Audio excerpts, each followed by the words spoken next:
ኤፌሶን ምዕራፍ 1 በእግዚአብሔር ፈቃድ የኢየሱስ ክርስቶስ ሐዋርያ የሆነ ጳውሎስ በኤፌሶን ላሉት ቅዱሳን በክርስቶስ ኢየሱስም ላሉት ምእመናን ከእግዚአብሔር ከአባታችን ከጌታም ከኢየሱስ ክርስቶስ ጸጋና ሰላም ለእናንተ ይሁን። በክርስቶስ በሰማያዊ ስፍራ በመንፈሳዊ በረከት ሁሉ የባረከን የጌታችን የኢየሱስ ክርስቶስ አምላክና አባት ይባረክ። ዓለም ሳይፈጠር በፊቱ ቅዱሳንና ነውር የሌለን በፍቅር እንሆን ዘንድ በክርስቶስ መረጠን። በበጎ ፈቃዱ እንደ ወደደ በኢየሱስ ክርስቶስ ሥራ ለእርሱ ልጆች ልንሆን አስቀድሞ ወሰነን።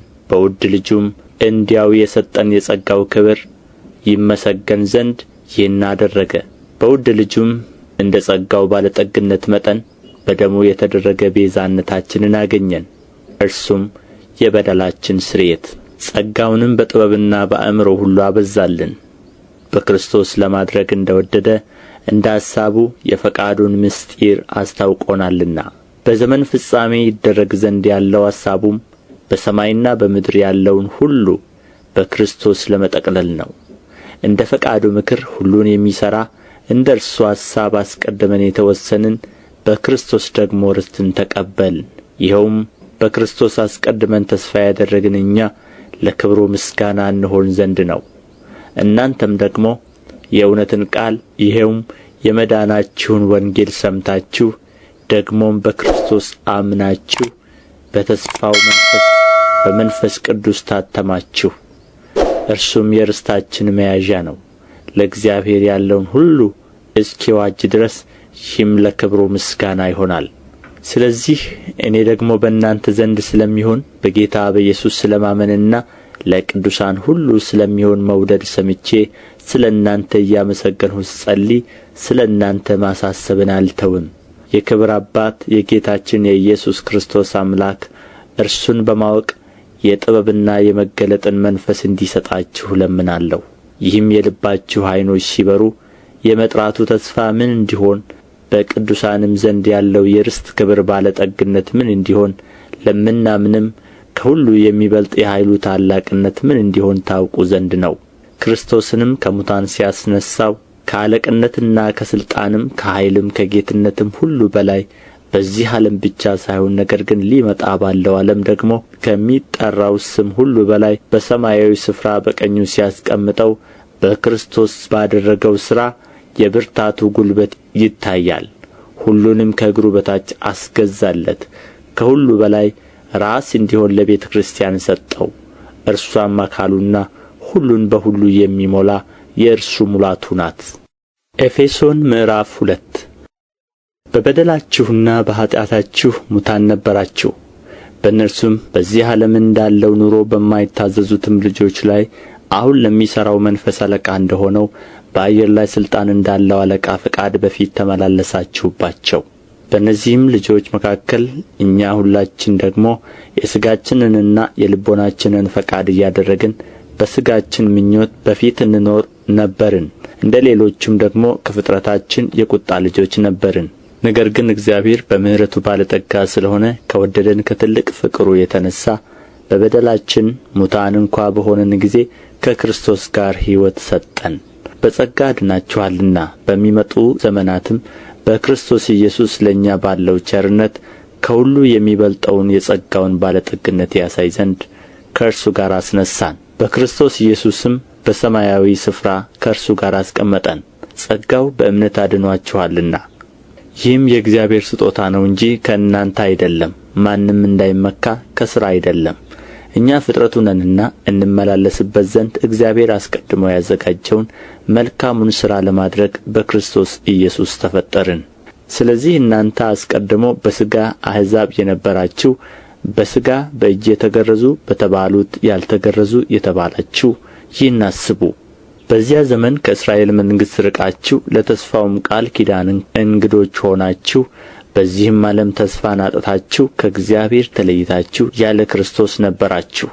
አሁን ግን እናንተ በፊት ርቃችሁ የነበራችሁ በክርስቶስ ኢየሱስ ሆናችሁ በክርስቶስ ደም ቀርባችኋል።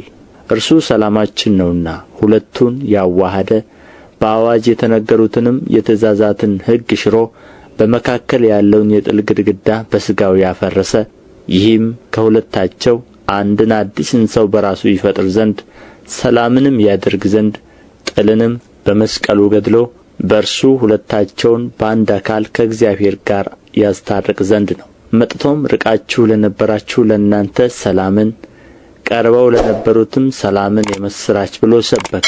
በእርሱ ሥራ ሁላችን በአንድ መንፈስ ወደ አብ መግባት አለንና። እንግዲያስ ከእንግዲህ ወዲህ ከቅዱሳን ጋር ባላገሮችና የእግዚአብሔር ቤተ ሰዎች ናችሁ እንጂ እንግዶችና መጻተኞች አይደላችሁም። በሐዋርያትና በነቢያት መሠረት ላይ ታንጻችኋል። የማዕዘኑም ራስ ድንጋይ ክርስቶስ ኢየሱስ ነው። በእርሱም ሕንጻ ሁሉ እየተጋጠመ በጌታ ቅዱስ ቤተ መቅደስ እንዲሆን ያድጋል። በእርሱም እናንተ ደግሞ ለእግዚአብሔር መኖሪያ ለመሆን በመንፈስ አብራችሁ ትሠራላችሁ። ኤፌሶን ምዕራፍ 3 ስለዚህም አሕዛብ ስለ ሆናችሁ ስለ እናንተ የክርስቶስ ኢየሱስ እስር የሆንሁ እኔ ጳውሎስ ለእግዚአብሔር እንበረከካለሁ። ለእናንተ ስለ ተሰጠኝ ስለ እግዚአብሔር ጸጋ መጋቢነት በእርግጥ ሰምታችኋል። አስቀድሜ በአጭሩ እንደ ጻፍሁ ይህን ምስጢር በመግለጥ አስታወቀኝ። ይህንም ስታነቡ የክርስቶስን ምስጢር እንዴት እንደማስተውል ልትመለከቱ ትችላላችሁ። ይህም አሕዛብ አብረው እንዲወርሱ በአንድ አካልም አብረው እንዲሆኑ በወንጌልም መስበክ በክርስቶስ ኢየሱስ በሆነ የተስፋ ቃል አብረው እንዲካፈሉ ለቅዱሳን ሐዋርያትና ለነቢያት በመንፈስ አሁን እንደ ተገለጠ በሌሎቹ ትውልዶች ዘንድ ለሰው ልጆች አልታወቀም። እንደ ኃይሉ ሥራ እንደ ተሰጠኝም እንደ እግዚአብሔር ጸጋ ስጦታ መጠን የወንጌል አገልጋይ ሆንሁለት። ፍለጋ የሌለውን የክርስቶስን ባለጠግነት ለአሕዛብ እሰብክ ዘንድ ሁሉንም በፈጠረው በእግዚአብሔር ከዘላለም የተሰወረው የምስጢር ሥርዓት ምን እንደሆነ ለሁሉ እገልጥ ዘንድ ይህ ጸጋ ከቅዱሳን ሁሉ ይልቅ ለማን ስለ እኔ ተሰጠ። ብዙ ልዩ ልዩ የእግዚአብሔር ጥበብ አሁን በቤተ ክርስቲያን በኩል በሰማያዊ ስፍራ ውስጥ ላሉት አለቆችና ሥልጣናት ትታወቅ ዘንድ ይህም በክርስቶስ ኢየሱስ በጌታችን የፈጸመው የዘላለም ሐሳብ ነበረ። በእርሱም ዘንድ ባለ እምነታችን በኩል በመታመን ድፍረትና መግባት በእርሱ አለን። ስለዚህ ስለ እናንተ ስላለ መከራዬ እንዳትታክቱ እለምናችኋለሁ፣ ክብራችሁ ነውና። ስለዚህ ምክንያት በሰማይና በምድር ያለ አባትነት ሁሉ ከሚሰየምበት ከአብ ፊት እንበረከካለሁ። በመንፈሱ በውስጥ ሰውነታችሁ በኃይል እንድትጠነክሩ ክርስቶስም በልባችሁ በእምነት እንዲኖር እንደ ክብሩ ባለጠግነት መጠን ይስጣችሁ። የእናንተ ሥርና መሠረት በፍቅር ይጸና ዘንድ ከቅዱሳን ሁሉ ጋር ስፋቱና ርዝመቱ ከፍታውም ጥልቅነቱም ምን ያህል መሆኑን ለማስተዋል ከመታወቅም የሚያልፈውን የክርስቶስን ፍቅር ለማወቅ ትበረቱ ዘንድ እስከ እግዚአብሔርም ፍጹም ሙላት ደርሳችሁ ትሞሉ ዘንድ እንግዲህ በእኛ እንደሚሠራው ኃይል መጠን ከምንለምነው ወይም ከምናስበው ሁሉ ይልቅ እጅግ አብልጦ ሊያደርግ ለሚቻለው ለእርሱ በቤተ ክርስቲያን በክርስቶስ ኢየሱስ እስከ ትውልዶች ሁሉ ከዘላለም እስከ ዘላለም ክብር ይሁን፣ አሜን። ኤፌሶን ምዕራፍ 4 እንግዲህ በጌታ እስር የሆንሁ እኔ በተጠራችሁበት መጠራታችሁ እንደሚገባ ትመላለሱ ዘንድ እለምናችኋለሁ። በትሕትና ሁሉና በየዋህነት በትዕግሥትም እርስ በርሳችሁ በፍቅር ታገሱ። በሰላም ማሰሪያ የመንፈስን አንድነት ለመጠበቅ ትጉ። በመጠራታችሁ በአንድ ተስፋ እንደ ተጠራችሁ አንድ አካልና አንድ መንፈስ አለ፣ አንድ ጌታ፣ አንድ ሃይማኖት፣ አንዲት ጥምቀት፣ ከሁሉ በላይ የሚሆን በሁሉም የሚሠራ በሁሉም የሚኖር አንድ አምላክ የሁሉም አባት አለ።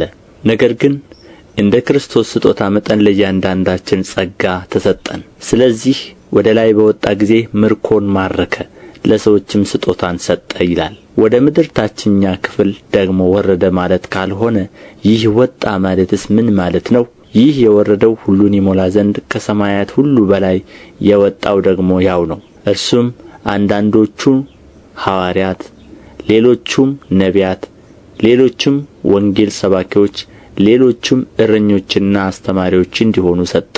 ሁላችን የእግዚአብሔርን ልጅ በማመንና በማወቅ ወደሚገኝ አንድነት ሙሉ ሰውም ወደ መሆን የክርስቶስም ሙላቱ ወደሚሆን ወደ ሙላቱ ልክ እስክንደርስ ድረስ ቅዱሳን አገልግሎትን ለመሥራትና ለክርስቶስ አካል ሕንጻ ፍጹማን ይሆኑ ዘንድ እንደ ስሕተት ሽንገላ ባለ ተንኰል በሰዎችም ማታለል ምክንያት በትምህርት ንፋስ ሁሉ እየተፍገመገምን ወዲያና ወዲህም እየተንሳፈፍን ሕፃናት መሆን ወደፊት አይገባንም።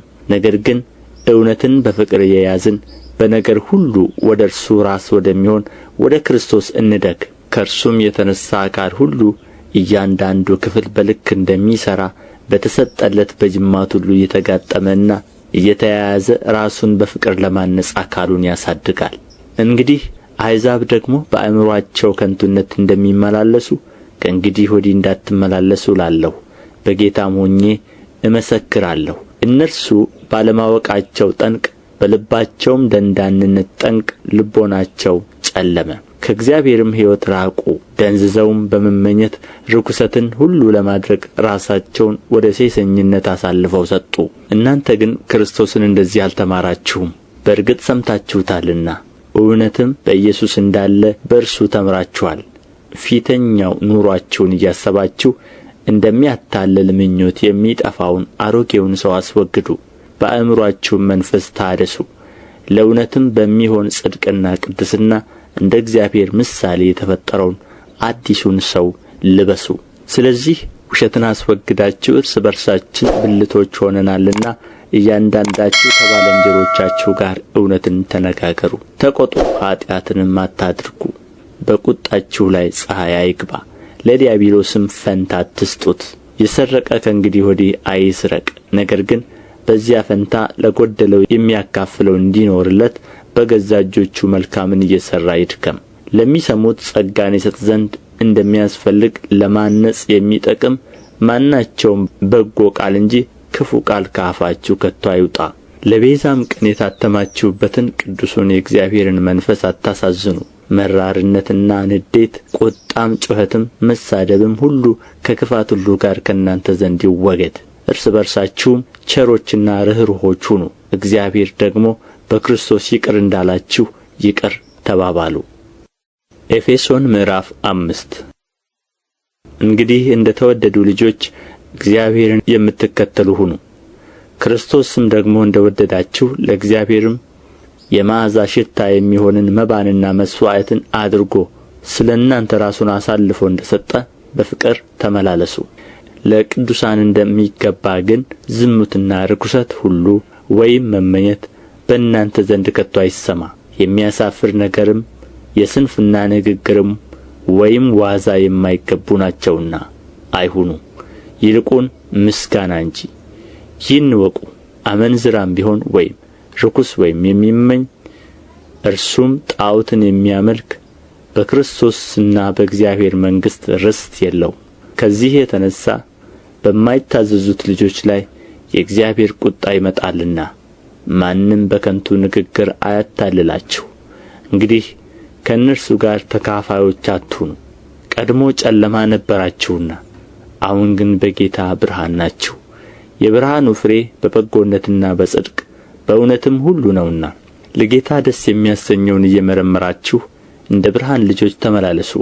ፍሬም ከሌለው ከጨለማ ሥራ ጋር አትተባበሩ፣ ይልቁን ግለጡት እንጂ። እነርሱ በስውር ስለሚያደርጉት መናገር እንኳ ነውር ነውና፣ ሁሉ ግን በብርሃን ሲገለጥ ይታያል። የሚታየው ሁሉ ብርሃን ነውና። ስለዚህ አንተ የምትተኛ ንቃ፣ ከሙታንም ተነሣ፣ ክርስቶስም ያበራልሃል ይላል። እንግዲህ እንደ ጥበበኞች እንጂ ጥበብ እንደሌላቸው ሳይሆን እንዴት እንድትመላለሱ በጥንቃቄ ተጠበቁ። ቀኖቹ ክፉዎች ናቸውና ዘመኑን ዋጁ። ስለዚህ የጌታ ፈቃድ ምን እንደሆነ አስተውሉ እንጂ ሞኞች አትሁኑ። መንፈስ ይሙላባችሁ እንጂ በወይን ጠጅ አትስከሩ፣ ይህ ማባከን ነውና። በመዝሙርና በዝማሬ በመንፈሳዊም ቅኔ እርስ በርሳችሁ ተነጋገሩ፣ ለጌታ በልባችሁ ተቀኙና ዘምሩ። ሁልጊዜ ስለ ሁሉ በጌታችን በኢየሱስ ክርስቶስ ስም አምላካችንንና አባታችንን ስለ ሁሉ አመስግኑ። ለእያንዳንዳችሁ በክርስቶስ ፍርሃት የተገዛችሁ ሁኑ። ሚስቶች ሆይ ለጌታ እንደምትገዙ ለባሎቻችሁ ተገዙ። ክርስቶስ ደግሞ የቤተ ክርስቲያን ራስ እንደሆነ እርሱም አካሉን የሚያድን እንደሆነ ባል የሚስት ራስ ነውና። ዳሩ ግን ቤተ ክርስቲያን ለክርስቶስ እንደምትገዛ እንዲሁ ሚስቶች ደግሞ በሁሉ ለባሎቻቸው ይገዙ። ባሎች ሆይ ክርስቶስ ደግሞ ቤተ ክርስቲያንን እንደ ወደዳት ሚስቶቻችሁን ውደዱ። በውኃ መታጠብና ከቃሉ ጋር አንጽቶ እንዲቀድሳት ስለ እርሷ ራሱን አሳልፎ ሰጠ። እድፈት ወይም የፊት መጨማደድ ወይም እንዲህ ያለ ነገር ሳይሆንባት ቅድስትና ያለ ነውር ትሆን ዘንድ ክብርት የሆነችን ቤተ ክርስቲያን ለራሱ እንዲያቀርብ ፈለገ። እንዲሁም ባሎች ደግሞ እንደ ገዛ ሥጋቸው አድርገው የገዛ ሚስቶቻቸውን ሊወዷቸው ይገባቸዋል። የገዛ ሚስቱን የሚወድ ራሱን ይወዳል። ማንም የገዛ ሥጋውን የሚጠላ ከቶ የለምና። ነገር ግን የአካሉ ብልቶች ስለሆንን ክርስቶስ ደግሞ ለቤተ ክርስቲያን እንዳደረገላት ይመግበዋል ይከባከበውማል። ስለዚህ ሰው አባቱንና እናቱን ይተዋል፣ ከሚስቱም ጋር ይተባበራል፣ ሁለቱም አንድ ሥጋ ይሆናሉ። ይህ ምስጢር ታላቅ ነው። እኔ ግን ይህን ስለ ክርስቶስና ስለ ቤተ ክርስቲያን እላለሁ። ሆኖም ከእናንተ ደግሞ እያንዳንዱ የገዛ ሚስቱን እንደ ራሱ አድርጎ ይውደዳት፣ ሚስቱም ባልዋን ትፍራ። ኤፌሶን ምዕራፍ 6 ልጆች ሆይ ለወላጆቻችሁ በጌታ ታዘዙ፣ ይህ የሚገባ ነውና። መልካም እንዲሆንልህ ዕድሜህም በምድር ላይ እንዲረዝም አባትህንና እናትህን አክብር፣ እርሷም የተስፋ ቃል ያላት ፊተኛይቱ ትእዛዝ ናት። እናንተም አባቶች ሆይ ልጆቻችሁን በጌታ ምክርና በተግሣጽ አሳድጓቸው እንጂ አታስቈጡአቸው። ባሪያዎች ሆይ ለክርስቶስ እንደምትታዘዙ በፍርሃትና በመንቀጥቀጥ በልባችሁ ቅንነት በሥጋ ጌቶቻችሁ ለሆኑ ታዘዙ። የእግዚአብሔርን ፈቃድ እንደሚያደርጉ እንደ ክርስቶስ ባሪያዎች እንጂ ለሰው ደስ እንደምታሰኙ ለታይታ የምትገዙ አትሁኑ። ለሰው ሳይሆን ለጌታ እንደምትገዙ በትጋትና በበጎ ፈቃድ ተገዙ። ባሪያ ቢሆን ወይም ጨዋ ሰው እያንዳንዱ የሚያደርገውን መልካም ነገር ሁሉ ከጌታ በብድራት እንዲቀበለው ታውቃላችሁና። እናንተም ጌቶች ሆይ ዛቻውን ትታችሁ እንዲሁ አድርጉላቸው። በእነርሱና በእናንተ ላይ የሚገዛው ጌታ በሰማይ እንዳለ ለሰው ፊትም እንዳያደላ ታውቃላችሁና። በቀረውስ በጌታና በኃይሉ ችሎት የበረታችሁ ሁኑ። የዲያብሎስን ሽንገላ ትቃወሙ ዘንድ እንዲቻላችሁ የእግዚአብሔርን ዕቃ ጦር ሁሉ ልበሱ። መጋደላችን ከደምና ከሥጋ ጋር አይደለምና ከአለቆችና ከሥልጣናት ጋር ከዚህም ከጨለማ ዓለም ገዦች ጋር በሰማያዊም ስፍራ ካለ ከክፋት መንፈሳውያን ሠራዊት ጋር ነው እንጂ። ስለዚህ በክፉ ቀን ለመቃወም ሁሉን ፈጽማችሁ ለመቆም እንድትችሉ የእግዚአብሔርን ዕቃ ጦር ሁሉ አንሱ። እንግዲህ ወገባችሁን በእውነት ታጥቃችሁ የጽድቅንም ጥሩር ለብሳችሁ በሰላም ወንጌልም በመዘጋጀት እግሮቻችሁ ተጫምተው ቁሙ። በሁሉም ላይ ጨምራችሁ የምንበለበሉትን የክፉን ፍላጻዎች ሁሉ ልታጠፉ የምትችሉበትን የእምነትን ጋሻ አንሱ። የመዳንንም ራስ ቁር የመንፈስንም ሰይፍ ያዙ፣ እርሱም የእግዚአብሔር ቃል ነው። በጸሎትና በልመናም ሁሉ ዘወትር በመንፈስ ጸልዩ። በዚህም ሐሳብ ስለ ቅዱሳን ሁሉ እየለመናችሁ በመጽናት ሁሉ ትጉ። ደግሞ የወንጌልን ምስጢር በግልጥ እንዳስታውቅ አፌን በመክፈት ቃል ይሰጠኝ ዘንድ ስለ እኔ ለምኑ። ስለ ወንጌልም በሰንሰለት መልእክተኛ የሆንሁ መናገር እንደሚገባኝ ስለ እርሱ በግልጥ እናገር ዘንድ ለምኑ። ነገር ግን እናንተ ደግሞ እንዴት እንዳለሁ ኑሮዬን እንድታውቁ የተወደደ ወንድምና በጌታ የታመነ አገልጋይ ቲኪቆስ ሁሉን ያስታውቃችኋል። ወሬያችንን እንድታውቁና ልባችሁን እንዲያጽናና ወደ እናንተ የምልከው ስለዚህ ምክንያት ነው። ከእግዚአብሔር አብ ከጌታም ከኢየሱስ ክርስቶስ ሰላምና ፍቅር ከእምነት ጋር ለወንድሞች ይሁን። ጌታችንን ኢየሱስ ክርስቶስን ባለመጥፋት ከሚወዱ ሁሉ ጋር ጸጋ ይሁን። አሜን።